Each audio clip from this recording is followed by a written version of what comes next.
i onda smo imali 2 smrtna slučaja, tako da od nas 7, nas 3 smo popili vrh. Brate je popeo vrh, pa je u silasku s vrha, ja sam već par sati odmakao, popeo i već sam bio par sati pri spustu dole, kad sam saznao da je on umro.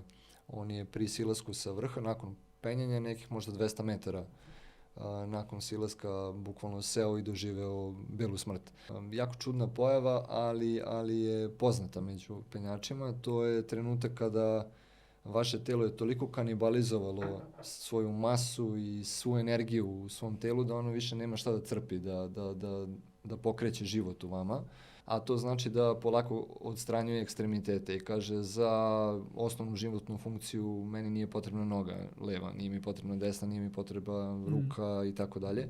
I polako, jedan po jedan, da kažemo, ekstremitet ono odstranjuje jednostavno i prekida dotok krvi i fokusira krv na vitalne funkcije, odnosno naravno na srce, jetru, pluća i tako dalje, mozak. U tom trenutku se čovek oseti da mu je jako prijatno. Vi imate iluziju jednu u glavi koja se dešava i u tom trenutku zapravo ljudi misle da su kod kuće, na kauču ili su na plaži, negde uživaju i tako dalje, onda su skloni tome da sednu ili čak da legnu i nekad se dešavaju situacije, to postoji dosta slučajeva gde su ljudi čak skidali odeću sa sebe misleći da im je vruće.